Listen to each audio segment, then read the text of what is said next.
Result நமக்கு தெரியும். மழை தண்ணி வந்து அது கெட்டி நிற்கும் பொழுது உண்மையிலேயே அந்த மழை நீரெல்லாம் மிக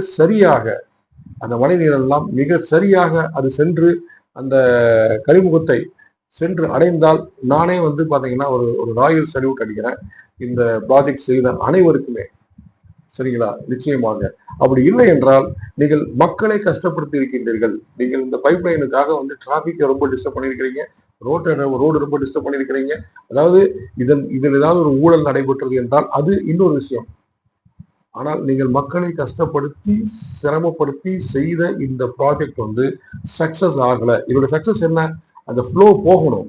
சரிங்களா? நம்ம படிச்சிருக்கிறோம் என்ன அப்படின்னு சொல்லும் பொழுது இந்த ஃப்ளோ ரேட், அந்த ஃப்ளோ வந்து பாத்தீங்கன்னா இந்த சர்டன் கிரேடியன்ட்ல கரெக்டா அந்த பைப் லைன்ல அது எந்த தங்கு தடை இல்லாமல் அது வந்து சென்று கழிமுகத்தை கடக்க வேண்டும். இதான் வந்து ப்ராஜெக்ட். சரிங்களா? இதை நீங்க ஒரு அண்ணா யூனிவர்சிட்டி ஒரு ஐஐடியில படிக்கக்கூடிய இன்ஜினியர்ஸ்ட கூட நீங்க ப்ராஜெக்டா கொடுத்தா கூட அது வந்து ரொம்ப அழகா அந்த ப்ராஜெக்ட் வந்து அவங்க பண்ணுவாங்க. சரி, எந்த அளவுக்கு அது பண்ணிருக்கீங்க அப்படின்றது தெரியல. சரி, இதெல்லாம் நீங்க பேச மாட்டேங்கிறீங்க. ஏன்னா இது நம்ம ஒரு பம்ப் வச்சு எடுக்கிறதுக்காக இந்த நம்ம பணத்தை செலவு பண்ணியிருக்கிறோம். யார் வீட்டு பணம்? இது நம்ம வீட்டு பணம் தானே. நீங்க லோன் வாங்கியிருக்கீங்கன்னா அதுக்கு பதில் வந்து நம்ம தான் கட்ட போறோம். மக்கள் தான் நம்ம வந்து அதுக்கு வந்து பே பண்ண போறோம். ரீபே